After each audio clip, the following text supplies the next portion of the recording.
Welcome to Aired Out, brought to you by Capital Showplace Montpelier and Paramount Theater Barrie at FGBtheaters.com, CW Print and Design in Barrie at CWPrintDesign.com, Peak Entertainment, PeakDJ.com, Donnybrook Fight Promotions of Williamstown, CBDCrave.com, Fontaine, Forestry and Millworks, Route 14 East Montpelier, presented by CVTV, Public Access Channel 192 and 194, CVTV723.org, and Fly on the Wall Productions. Now, let's get aired out.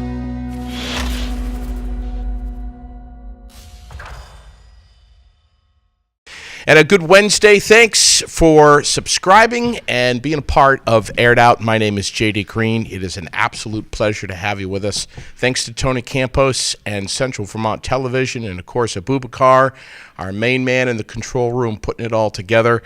It is with great pleasure that I bring on right now the Secretary of Agriculture. Let's get him aired out right now. Anson Tebbetts, how are you? I'm great. I'm looking forward to getting aired out. Man, I'll tell you what. Yeah, we're gonna air this out. There's so much to talk about, but what's so hot right now on your radar? What have well, you we've been got all doing? kinds. Well, first of all, thank goodness spring came. Yes, finally. I mean, finally. When did it hit? Was it like yesterday? I don't know. It started a little bit and then it would stop and then it would start a little bit. But I got to tell you, I think it was probably the longest April I've been through in a long time. A long winter as well. It was a long winter. It snowed on November 1st. Yeah. And I don't know about you, but it did not leave. No, it didn't. And are you finding stuff on your lawn that you left there that you probably should have taken care of in the fall? Worse yet, and as I just was telling you off camera, this is a very loose show, so let's just air it out and just say how it is, okay? When you have 3 dogs and you go out in the backyard this time of year, you find things that were consumed by the dogs a long time ago. And it just doesn't disappear. You think it's, we got 6 feet of snow out there, and they go out there and you think, well, it's just going to disappear, and it doesn't happen. No. I only have 1 dog, and I'm doing all right. But I know exactly what I'm talking about. I know exactly what you're talking about. All kinds of things. One thing I forgot about was all these fall chores. I had my turkey decoys that were in my planters and whatever, and I was gonna bring those in. That was the intention. That was the intention. Yeah. I found them this week. Of course. I found them out there. They were been buried for this long time, and it's May 1st is the opening day of turkey season. Horrible. I need those decoys. Right. So they're looking a little. I may have to go buy one. Yeah. And myself, especially this past weekend, I was out finding things that I had every good intention of bringing indoors before the winter hit, and I think it was that November 1st snow, and it was at that point it was kind of like screw it. So the lawnmower key was still in the lawnmower. I found that too. So that's I mean. And don't even talk about the picnic table. You want it to at least turn over or at least to get to a position somewhere. Sure. That's out there. But the best part about this time of year is things are greening up. Yes, they are. I think May is probably my favorite month. Yeah. Or late September, early October is pretty good. But I think May, things are starting to grow. Things are greening up. Things are drying out. The rivers are running high. I love the sound of the rivers running. The birds are singing. Every other peepers. There's nothing better to put you to sleep at night than a good chorus of the peepers. Oh, yeah. And so this is the best time of year. A lot of people getting their gardens ready. A lot of farmers getting their crops, getting the land ready to go. Smell the manure. Hear the peepers. All that wonderful stuff. We do live in Vermont, and we cherish these days when we have sun and warmth and green grass. Yeah, and think about all those poor people right now down in Florida that have absolutely no idea what we're talking about. I have no idea. Oh, man. I feel so bad for them. And the heat they're in now, and the air conditioning. They're stuck in air conditioning. Poor people. Terrible. I know. Terrible. But, great point about the winter. When diehard Vermonters, the real thick-skinned ones, are complaining, there's something going on. No, I think this was one of our better. We had plenty of snow. Yeah. Had a lot of rain. Had a lot of ice. And I judge the winter on the number of white knuckle drives. Of course. And you have those going to your day job. Real true white knuckles. I had maybe 3, I think. Yeah, and that's pretty good. Yeah, that is pretty good. And when you're actually fearful. Truly fearful. You're fearful of if you're going to make it or not. I had one of those coming home one night, and it was the greasy The greasy ones are the ones that you have no traction. There's nothing you can do about it. It wasn't that last Friday in March. It was. Was it that one? Oh, yeah, yes. It was horrible. That one I've never seen greasy like that. 22 inches in Cabot we had that night. And I didn't think I was going to make it home that night. It's one of the nights I was very close not to making home. And if I'd stopped, I don't think I would have gotten home. Oh, no kidding. So, but that's all behind us. Yeah, it is. Nights like that, doesn't matter what you have for tires. Nope, it doesn't matter. Well, here we are, a bunch of Vermonters talking about the weather. Here we are. So, question: do you miss the cameras and the lights and the CAX and the TV? Occasionally, there's a story that pops up that you may want to do, and it's only the good stuff. I don't miss the courts. I don't miss the tragedies. I don't miss the fires. I don't miss the conflict.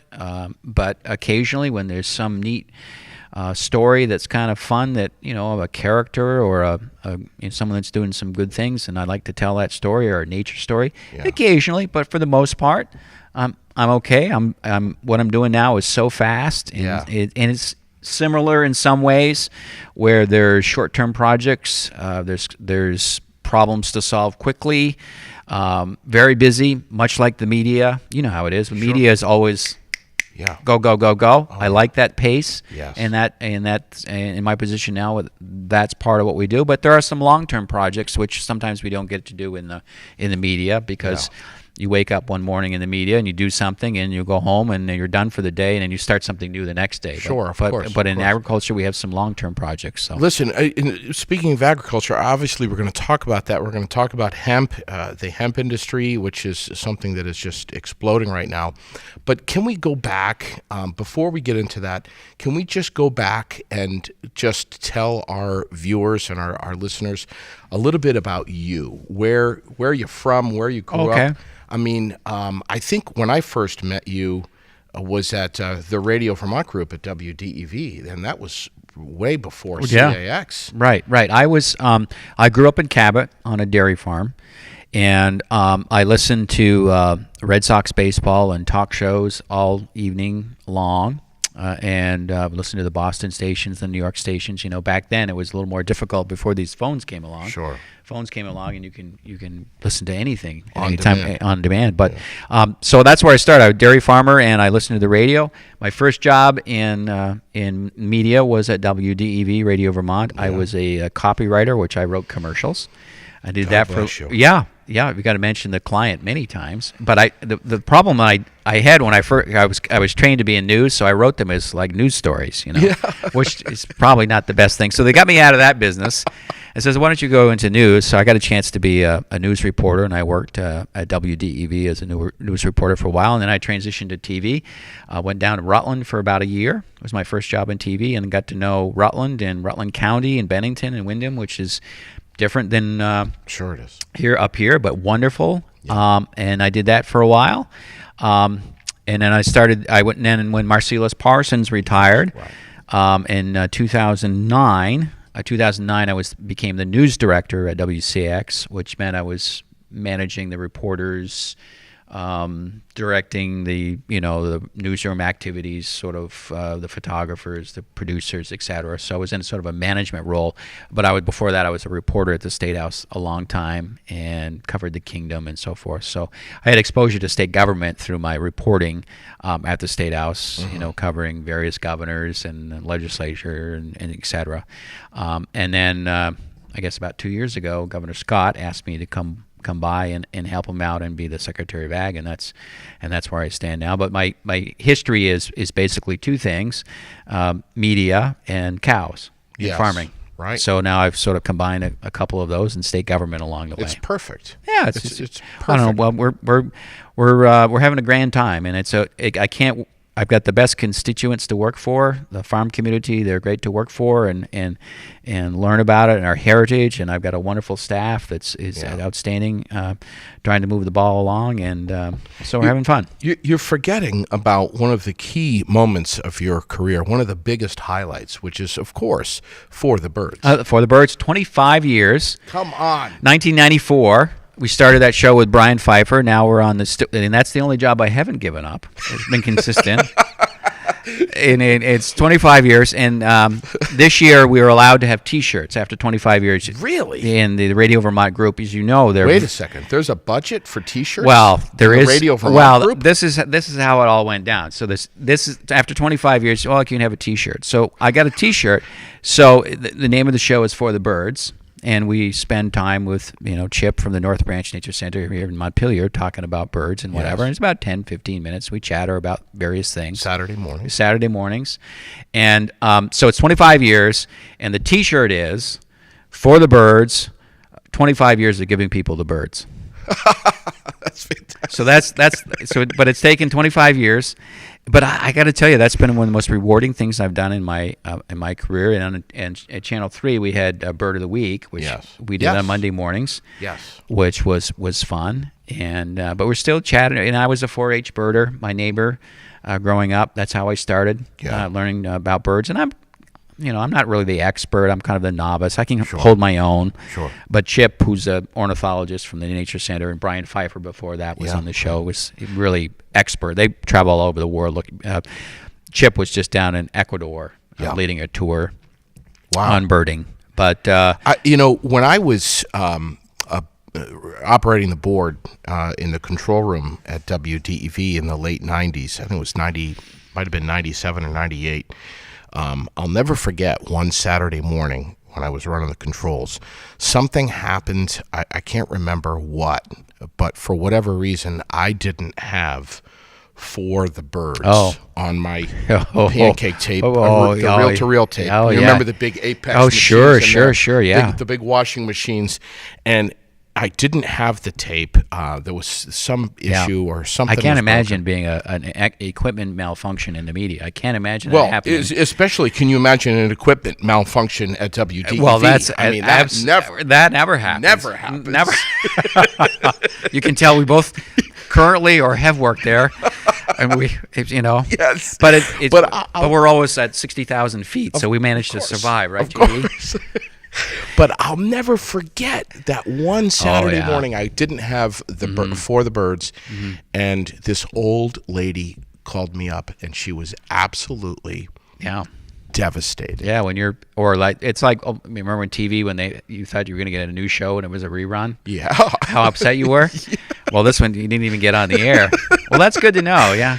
So anyway, I think I pre-promoted the Red Sox game that night for 15 minutes. And then you had to fill 10 minutes of something. Yes. Well, I think that's what it was. It was all Red Sox talk. But anyway, so here we are, fast forwarding to 2019 here.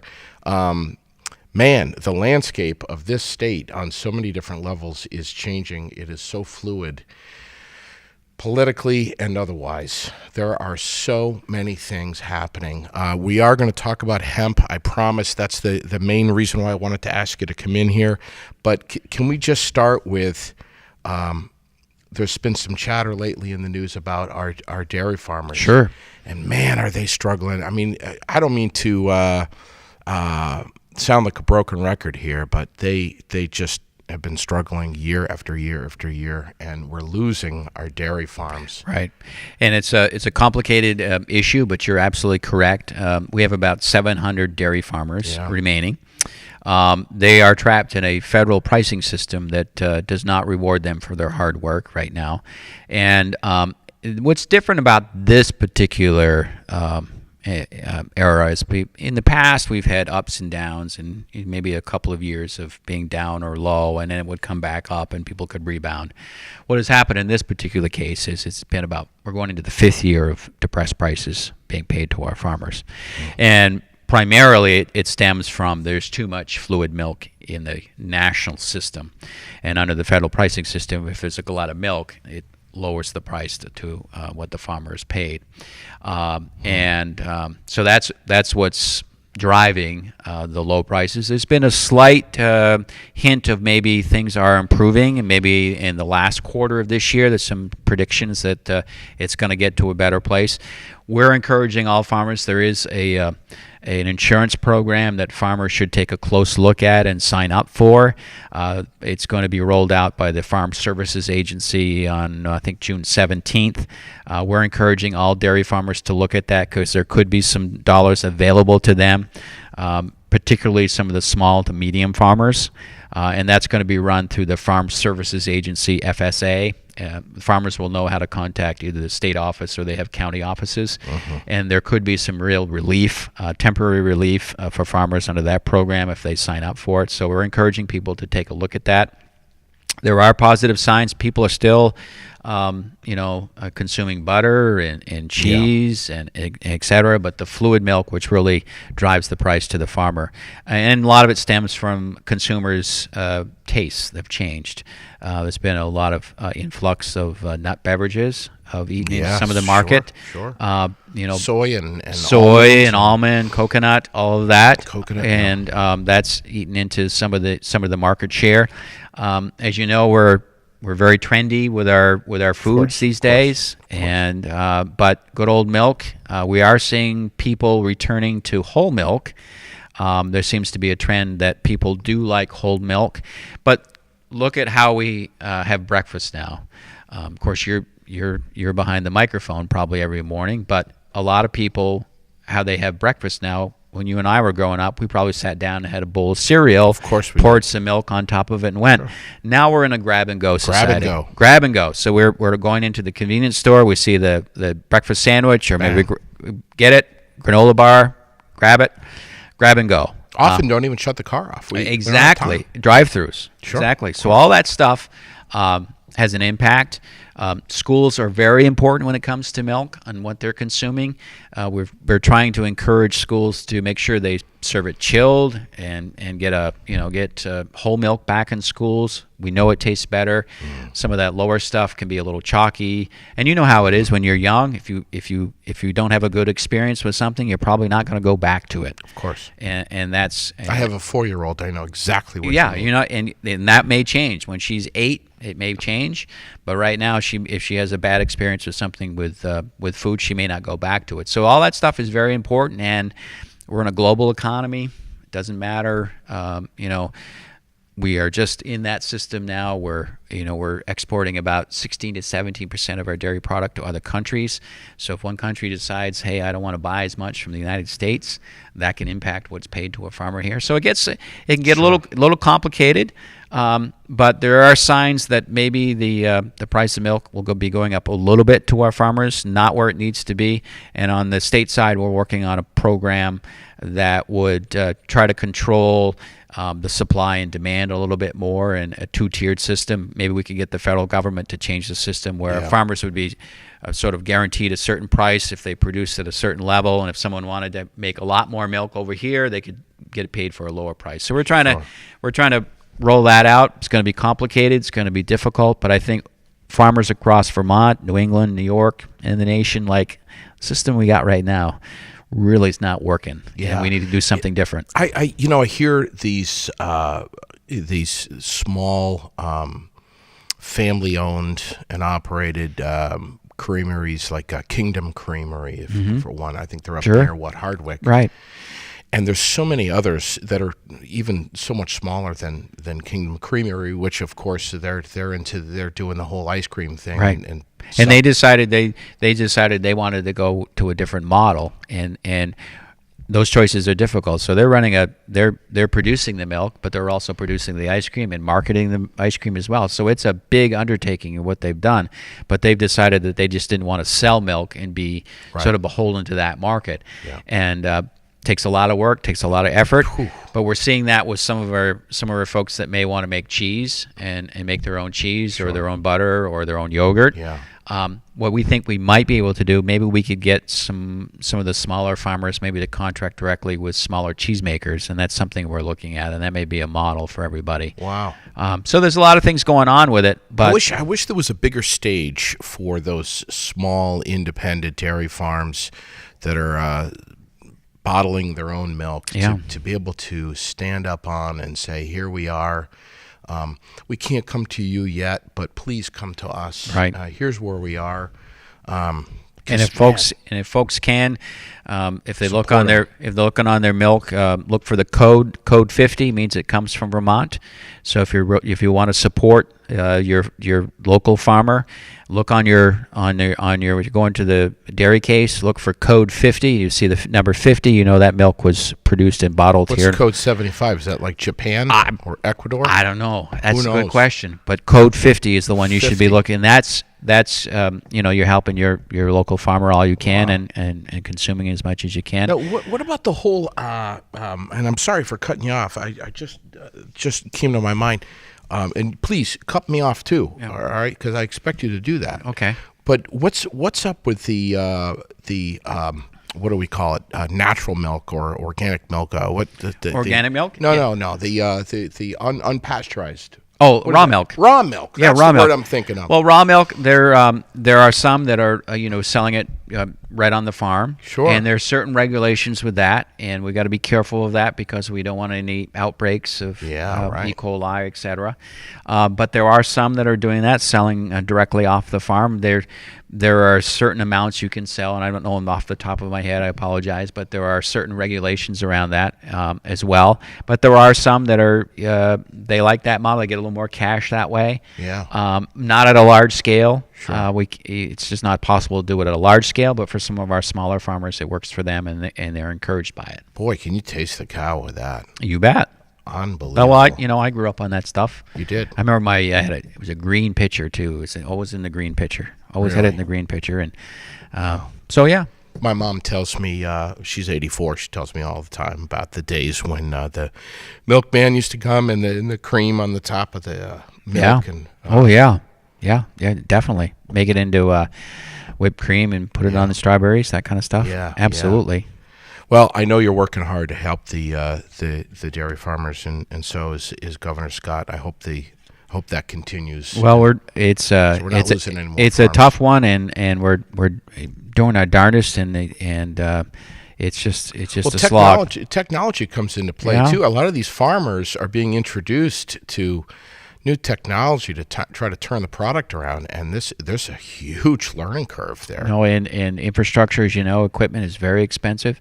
Sure. But we have some smaller farmers now that are using the robotic milkers. It's not just for the bigger ones. Yeah. So if you want one robot, and it's helped some of our smaller ones with labor, but it's also changed the quality of life.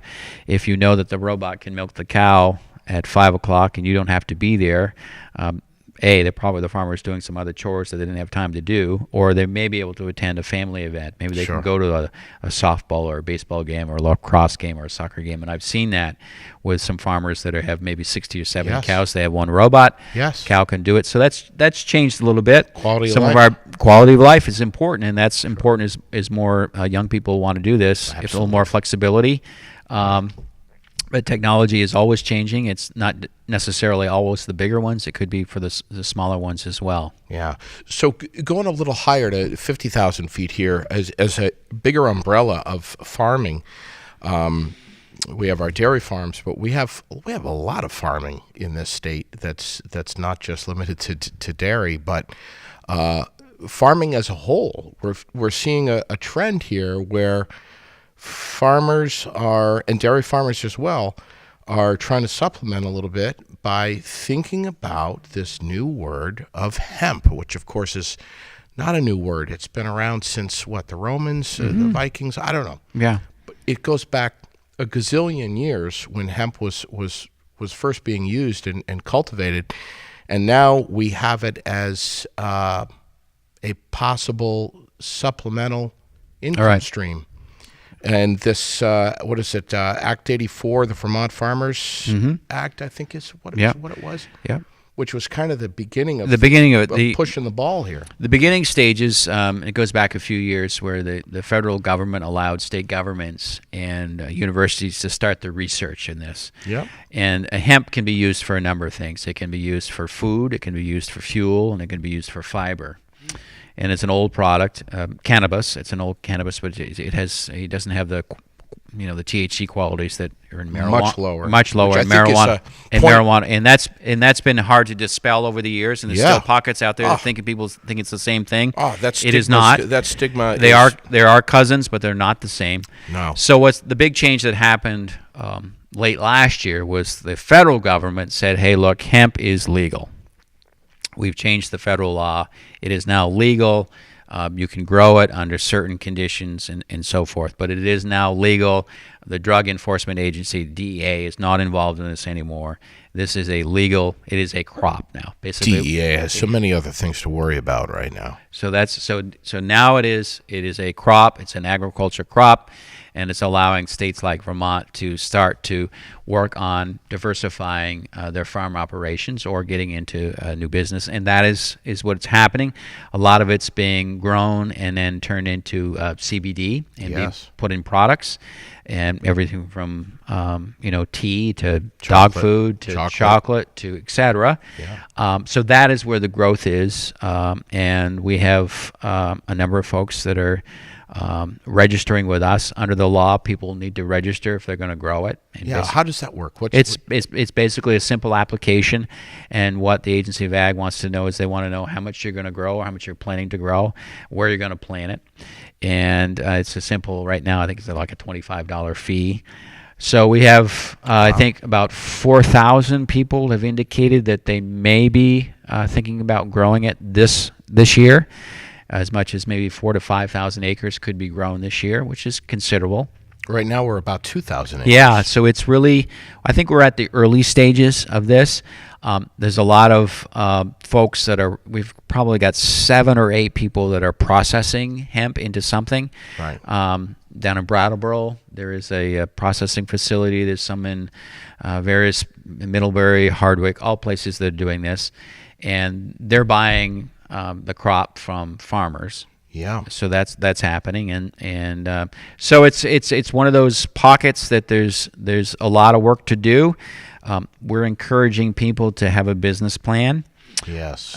Get the knowledge they need to do, because you are growing a crop, and just because you think you can grow corn doesn't necessarily mean you can grow corn and know how to grow it. True. The same will be with hemp. It's going to be a crop. It's going to need certain soil. It's going to need certain attention. You're going to have certain pests. You're going to have it harvested. It's got to be watered. It's got all this kind of stuff. Getting quality seed is also an important part of this. So UVM Extension has done some good work. Yeah, they have. Great work on research, on getting the ground laid here for this. They'll continue to do that. But we're just encouraging people, make sure you know what you're doing. There could be opportunities to make some money off it. Sure. And diversify. I kind of equate it to the early days of maple sugaring. And maple sugaring started as, dairy farmers, for the most part, had maybe 1,000 buckets, and, in that late winter, early spring, they diversified it and they sold it, and that was an extra extra crop. Of course. So here we come. So here is another one that's come along, and it's hemp. Not everyone that started probably in maple syrup production and making maple syrup got it right the first time. Yeah. And some made it and some didn't. The industry grew, but we think there's some opportunities here for folks. We do have people actually moving to Vermont and buying land to grow hemp. We have people moving here to create jobs, particularly in some of the processing plants that's going on, where they're extracting from the plant and turning it into oil, which then they resell to someone or turn it into something that they're doing. We've got this guy who's possibly looking into buying the old Windsor prison. He looked at the Windsor facility, and this gentleman's had experience in businesses before. One of the exciting... This would be an indoor growing facility. An indoor growing facility. Which, of course, is good for up here in the North Country. That may or may not happen. It may not happen there, but he may find another place to go. One of the things that he does want to do is he does want to form a co-op, so he would buy hemp from farmers. And he's had some farmers. He's had several meetings over the last weeks and months to get that going. So that's one of the things that you're going to see that's going to pop up is indoor facilities. One thing that people are telling me, you should try to line up your buyer ahead of time. So if you're going to grow it, make sure you have a market to sell somewhere.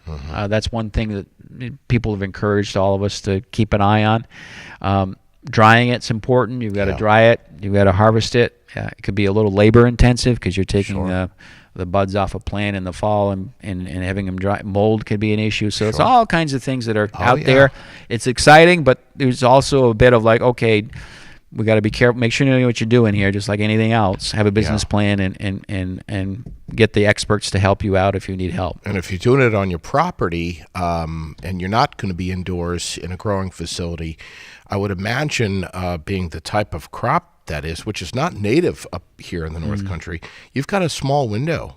You need to. Yeah, you need. It's we have, as we started the show, we talked about the long winters. That means there's a short growing season. So, we're heading into the growing season. Getting the proper seed, getting that done. So you're probably going to see plants outside. Late May, usually late May, early June.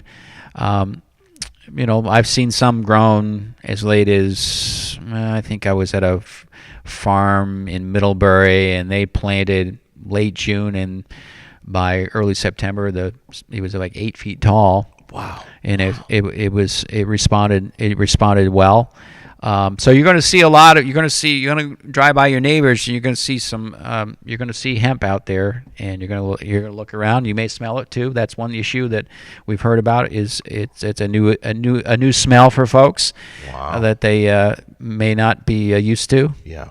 But that's going to happen, and it's all scales. Some people may plant an acre. Yeah. Some maybe 5 acres. Some people maybe 50, 100 acres of it. So it's going to be different scales of what people want to get into. Does Vermont have a limit of how many acres you can grow on your property of hemp? No, there's not. Really? No, but there are certain things you have to, you're going to have to follow all the environmental laws as well. It's agriculture, and make sure that, water quality and all those issues are taken care of. But right now, there's no limit on how many. Are you subject to inspections at all from? I think we're building a program to look into some of these issues. What we've done, and it's a little complicated, maybe too much government speak here for you, so stop me if it gets too technical here. So what we're trying to do in Vermont is we're trying to develop a program that's focused on quality and build a program. So there will be testing involved, like testing of the plant, testing of the oil, and making sure that when someone goes into a store, maybe in Brooklyn or Boston or whatever, and they see Vermont hemp, they know that plant is quality. It comes with some sort of backing, maybe a certification from the state. And so we're going to have, much like maple syrup, we're likely to have different grades. So you may have a really high-end grade, and medium, low, just different grades. And you may have a certain grade, if you will, that's above the 0.03. Well, I think THC. we're going to try to. We got to make sure we stay below the. Below that. And that's part of the testing protocol as well, because we want to make sure this is certified that this is indeed hemp. And so we're gonna build a program based on quality, not necessarily on quantity. Interesting. Vermont's never going to have enough acreage or land to be in the big industrial size, thousands and thousands of acres. Sure. But what we can be, much like we are with our artisan cheese, our craft beer, our wine, our maple, our dairy, our ice cream. Sure. All that is built on really quality. When you get something from Vermont, it's going to taste pretty decent. It's going to be safe. Per capita right now, we're a big player in the market. Absolutely. Vermont is. And that's what we've got to do. So we've got to make sure, but come with that, we just can't say it's from Vermont and it's being wonderful. We do have to back that up with certain testing to make sure that there is some quality control behind it. And so that's kind of where we're headed with hemp from the Agency of Agriculture, building a program. So when you go into a store or somebody puts something on the label that says that hemp is from Vermont, you're going to say, oh, that's the good stuff. Yeah. Or it's safe. Of course. All that stuff. So that's what we're aiming for. Yeah. We're starting to roll that stuff out over the next few months and years. You're working on that actively. Yeah, absolutely. It's one thing to grow it and to even cultivate it. But it's another thing to really have a game plan of exactly what are we going to do with it and how are we going to do it. Are we just going to sell it, or are we going to try to process it into clothing or rope or CBD oil? I mean, that's a whole nother bag, man. Oh yeah, and it's you know, there's and some of these labs where it's being extracted are very expensive. You know, you're talking hundreds of thousands of dollars worth of equipment that is needed to do this. But there is, you know, most people are saying we're just at the beginning of this market, and the national market, it's going to run. You know, it's going to run big, and I think it's one of those that, you know, it's there. We just want to be cautious that everyone's has a plan. I think the folks over at Pfizer might be kind of scratching their heads a little bit, saying, "Whoa, yeah." What are we going to do now?" Right, and they could be getting into it as well. You just never know. You never know. You never will. Probably will. But hopefully in Vermont we'll be at a stage where we'll have a market share that will be based on quality and safety, and knowing that if it comes from Vermont, it comes with a little bit of backing. Yeah, I think there's a little bit of, and I don't know how much of a CBD expert you are. I'm certainly not. I'm not. I'm not either. I'm learning. It seems like I learn something new about CBD literally every couple of days almost. But there seems to be a whole heap of confusion and even some frustration around not only hemp but also CBD. There are so many folks, especially middle-aged and up, that they just don't know what this is. It's a red flag. They don't know what the difference is between hemp and marijuana. CBD, folks think that it's literally cannabis oil, and that you can get high from it. There's a lot of confusion, but from a frustration standpoint, I had still have a great friend who is just about my age, very knowledgeable, very educated, has never done drugs, clean as a whistle, gets a job for Land O'Lakes as a truck driver.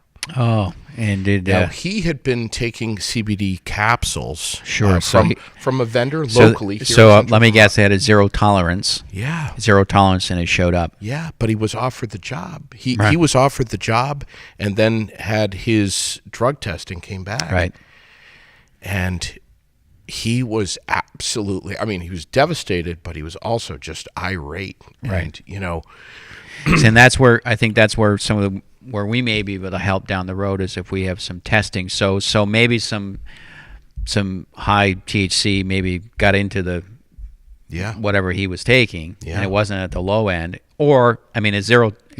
So it's zero tolerance. So even if he had a little bit, even if it was at 0.03, it still would register. So that is I've heard that issue before. And that's because the hell is Vermont to get your license, the CDL. Yeah, you can't have it. You're not allowed. Right. So that's zero. So that's one of those issues that we're probably going to have to change the driving laws, or you're going to have to make sure there's more assurances of testing. And then that's another thing that probably people, just for awareness, like, hey, look, if you're going to go into some of these fields, and if you're going to take something for your joints or your nerves or your it may turn up in some sort of test that may prevent you from getting a job. And even maybe not even a field that requires a CDL. There could be other jobs where there's a 0% and maybe you're not aware of it. And there's quite a few occupations now that do require a test. A drug test, basically to gainfully be employed. I think the question is, am I definitely going to fail that drug test if I'm taking any CBD at all? Mm-hmm. I think that's the biggest concern. Yeah, and that's going to be, at some point, that probably is going to be worked out. I know the FDA is working on a number of issues about claims of what CBD can and can't do. So that's going to be there's sort of an area that we need clarity on that from the FDA. And I know a lot of people are working on that to make sure that, we want to make sure that we're not claiming certain things that aren't true. And and there will always be someone out there that will be claiming some product is going to do this or that. Sure. But we don't want it to hurt everyone else that's making legitimate. But testing in the state of Vermont, having a quality test, and maybe even ever so slightly readjusting the CDL driver laws, and combination of both. And that may come, and then again you're getting into probably some of the federal regulations because truck drivers are going between states, so that's probably a larger. That's true. So it's going to be a larger discussion of interstate commerce, et cetera. But you're absolutely right. I've heard that case before. We had a similar case where a gentleman came in and he was frustrated at what had happened to him as well. Yeah, there's been some chatter not that long ago about the section I think it's 7606, the pilot program, making sure that that states, I think there's about 10 states in America that are compliant with what's going on. And that's we're in those states that we're working on, and when we get ready, we have to submit a plan to USDA under the new Farm Bill. And as soon as we were ready to do that, we issued our rules, our proposed rules last week, and now the public can comment on them. If anyone wants to see them, they're on our website, so people can go, and it outlines what we want to do with the hemp program. Yes. And over time, once we finalize those, we'll submit our plan to USDA, so we're in good order with them. Yes. And we're going to continue our discussions with FDA as well about issues around interstate commerce and so forth. But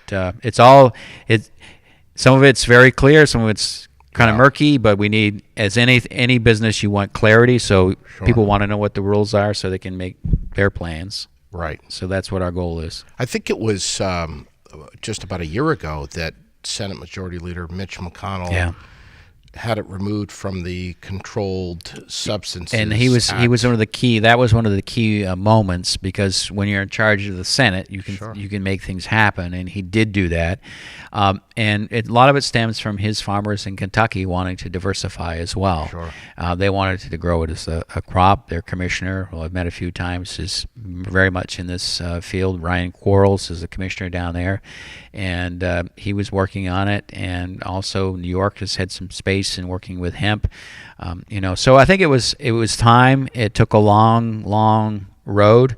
The big part was, I think, 5 years ago, when they allowed states to have pilot programs. So that's where we got involved, when we were able to do the pilot program, and also when the UVM was able to do some research. UVM Extension's been staying ahead of the 8 ball. It seems like they've been seeing the Heather Darby, who's been working on this, has been testing and really educating for a while. Yeah, for a while. Yeah, and they were, and that's the role of research places. They're supposed to be able to get out front of this stuff, and they took advantage of that. And we can thank UVM and Dr. Darby for working on that and continuing to work on that. We held a conference with them in late winter. And we had to turn people away because there was such interest to attend. Sure. And this is the next step of this, where we really got to be into the technical assistance realm. We've got to give people advice of how to grow, where to grow it, how to get the right seed, how to harvest, how to dry, how to write the business plan. And now with this being legal, you're seeing folks willing to lend to farmers as well. Before it was basically cash. But now you're having places that, banks were this is not legal yet. They can't be in the business of lending money to people that it's not legal. So I think that's significant as well. It's freeing up some lending for farmers if they want to buy a piece of infrastructure, if they need a piece of equipment, if they need some money to buy some seed ahead of time. They're being able to get a loan now, and that's significant. And we're having. There's been a good number of banks that say, "Whoa, we don't want to have anything to do with and they've got banks are heavily regulated by the federal government as well, so they're not going to do anything that's not completely legal.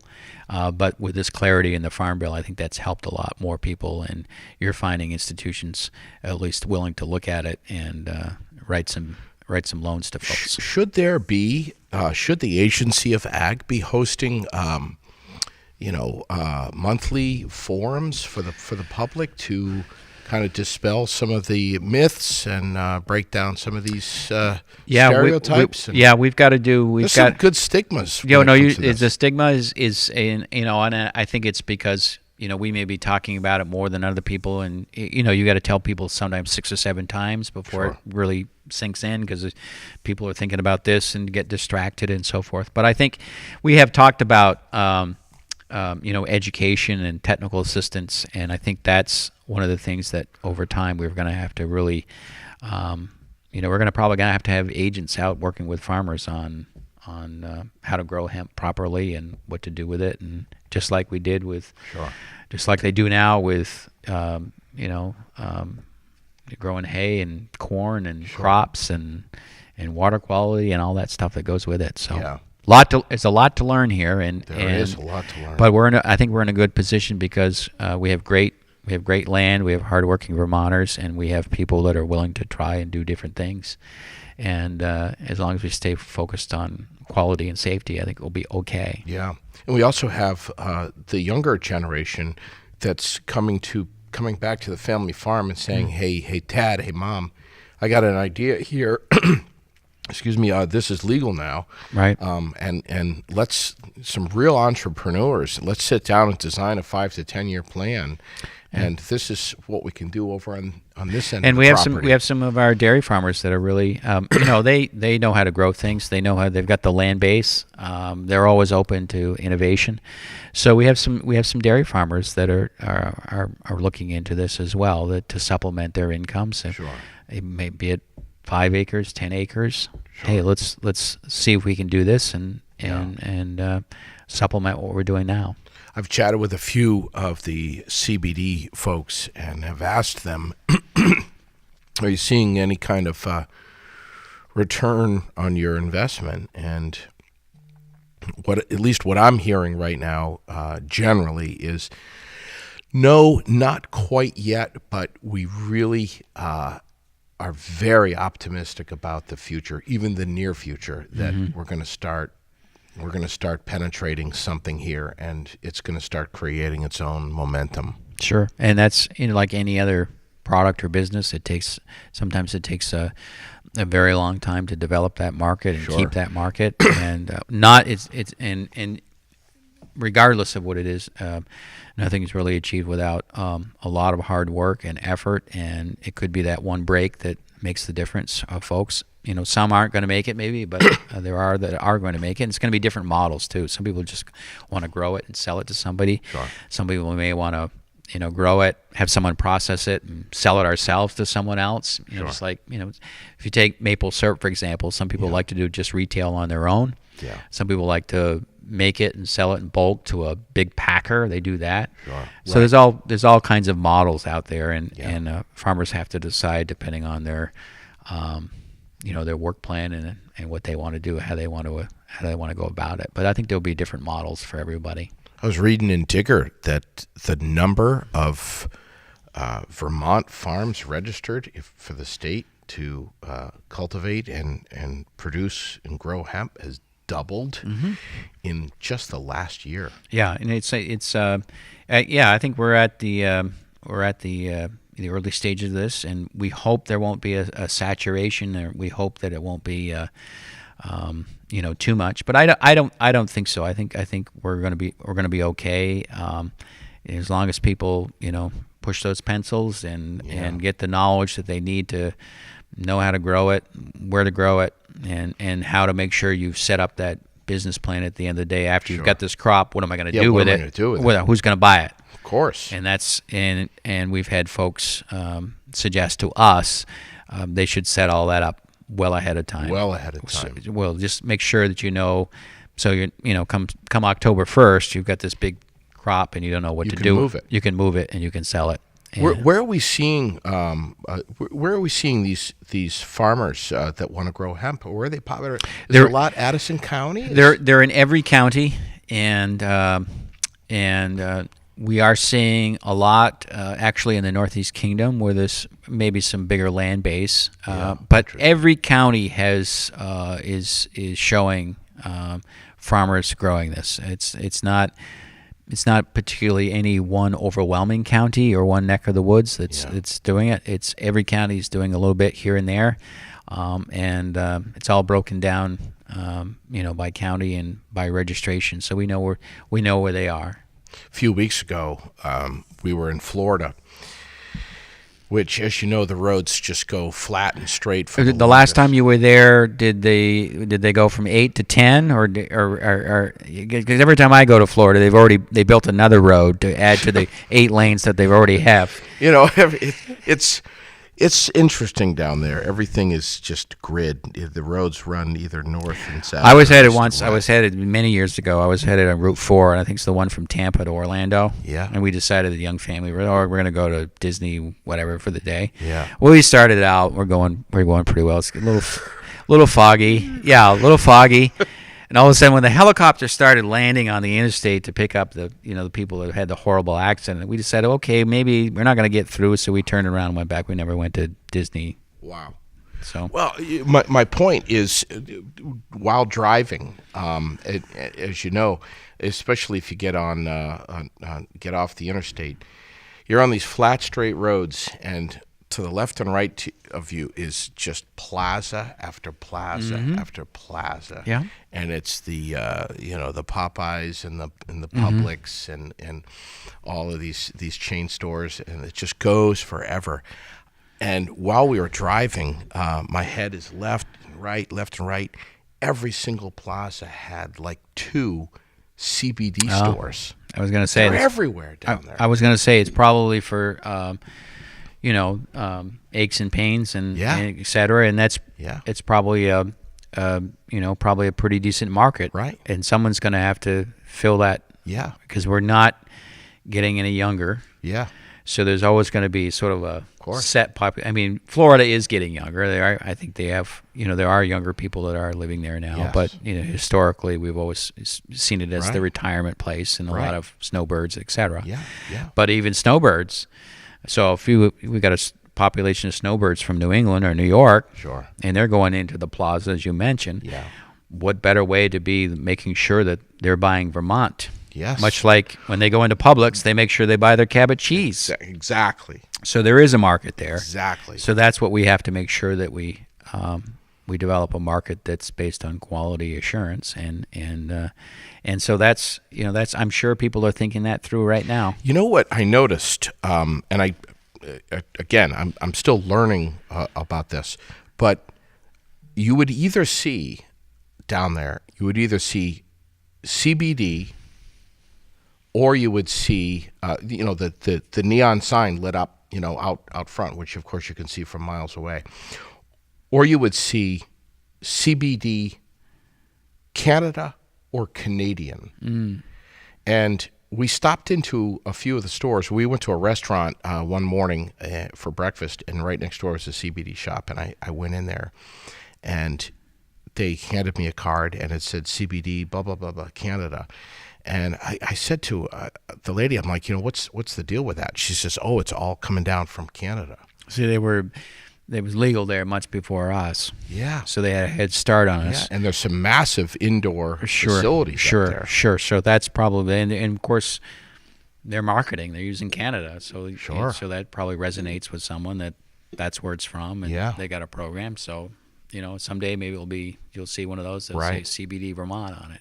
Yeah, that's what I'm saying. So it's part of its marketing, I'm sure. Yeah, of course. And if you're gonna do that, please Anson, get our maple syrup down to Florida. My God, people down there, they don't even know. Oh yeah, they don't even know what maple syrup is. That's another market. They don't even know. I think that one's also poised to take off because it's a natural sugar, and yes, you know now, of course, everyone is really focused on sugar and carbs. The sugar and natural. Yeah, it's a good sugar. Right. And I think there's and we're going to work on that at the agency as well. We've got some marketing dollars, research dollars to work on that. But you're starting to see sodas coming out with cane sugars. Yeah, and you've got a sap soda now, in Vermont, a couple of those that are working on that. But the trend is everyone wants to know everything. They want to know the story behind the product now. Of course. So they want to know. They want to, if you're buying a piece of cheese, they want to know about the farmer. They want to know about the cow that produced the milk, that made the cheese. So all that stuff is important, and I think Vermont's probably got a pretty good story to tell. Yeah. And we're finding that Vermont companies involved in agriculture are bringing their farmers to the buyers now to explain to them, like, exactly, you have to do that. You have to tell your story about how this was produced sustainably, ethically. Well, you better explain it. You better explain, especially to the 20s and 30s. Exactly, and that's what's happening. And I think, as you know, it's more than just pancakes now with maple. Yes, it is. The trend it's baking now. It's baking, which is B, right? Grade B. Yep. And also, it's in salad dressings. Yeah. It's in spirits. It's got loads of. There's a vinegar now made with sap, which is being produced. A lot of different things. Wow. More than just pancakes, for cooking. Sure. Getting away from the cane sugar and the Aunt Jemima model, the corn syrup, that kind of stuff. Right. So I think there's, we're probably one movie star away. Yes, from really, taking off. Oh yeah. One of the Kardashians decides tomorrow that she's going to go with Vermont maple. Sure. Hold on. Yeah, and I said to our waitress, we, of course, when you sit down, there's a bottle of Aunt Jemima, and she's right there staring at you. And, we just got into this conversation with our waitress of, you do realize that this isn't maple syrup. Well, you almost had to walk up and leave, didn't you? You almost had to walk out. Well, if you're going to walk out, you're either going to get something that's, you're not going to be having pancakes somewhere if you walk out. And, of course, you didn't want to bring it in. You didn't want to bring your own in. No. Here's the thing. If I could get on the plane with that much liquid, I would. I would put it in my suitcase and I would bring it with me. Yeah, exactly. And I swear, if I ever move down there, I will. And there are some people in Vermont that are, and it's interesting. They're producing here. Yeah. And then 2 or 3 months, they're going down to farmers markets during the wintertime down in Florida and selling it on retail. Oh, yeah. Oh, great. Yeah. So it's and a lot of those folks down there, they're tasting real maple syrup for the first time in their lives. Right. And they don't know that there's a real maple syrup and a fake maple syrup. Right. They just don't know. And that's the challenge we face here is we need to introduce them to that because we are the United States. Vermont produces about 50% of all the U.S. maple. Yeah. I had Burr Morse here on the podcast a few weeks ago, and I said to him off camera, I said, Burr, next February, buddy, we ought to just fill up your pickup truck with, a couple 100 gallons of maple syrup and just head down to Tampa for a week. Move some serious product. Yeah, no, we could find out where all those Vermonters are, those snowbirds, and bring it to them and introduce it to them. But I don't know.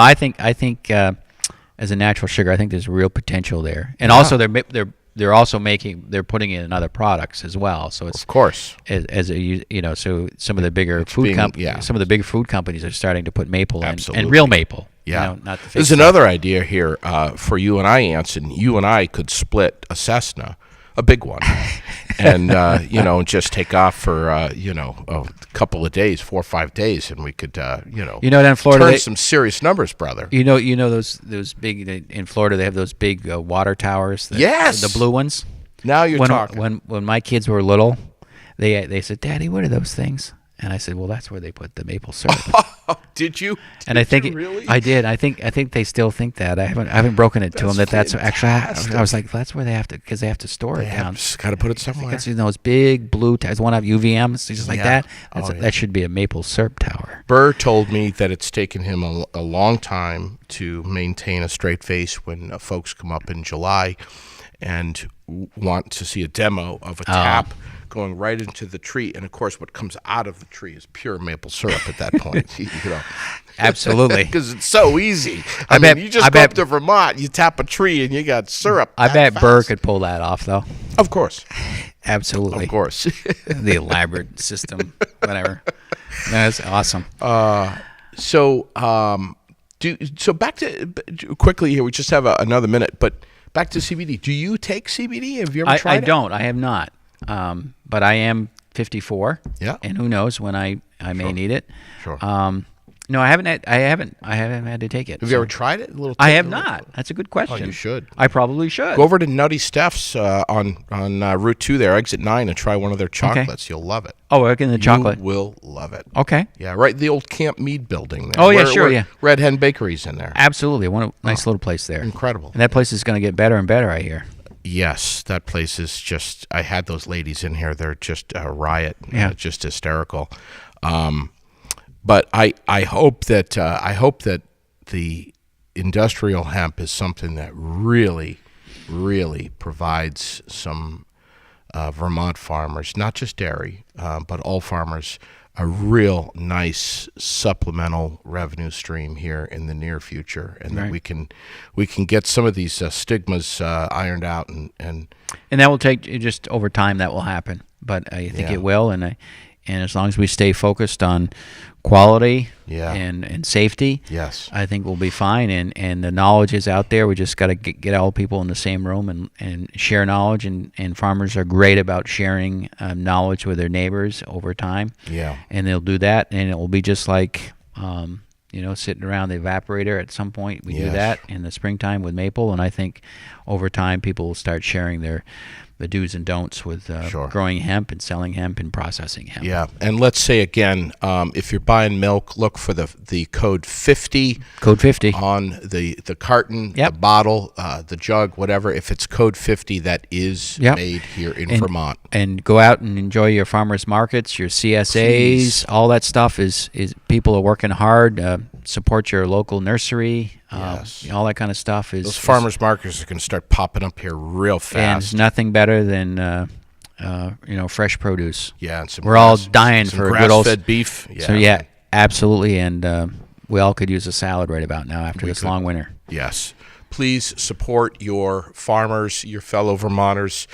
If you see a roadside stand, whether it's milk, whether it's produce, no matter what, support your farmers. The Secretary of Agriculture, Anson Tebbetts, right next to me this time around. I think we aired it out. We aired it out. Thank you. We aired it out. Listen, I hope you come back. I'll Please. come back anytime. All right. This is the fastest hour in television and online and YouTube and whatever. Yeah, man. A lot of fun. I really appreciate you doing this with me. Anson Tebbetts, and we'll be back, let's see, Friday night with another show. Looking forward to it very much. I'm J.D. Green. This is Aired Out.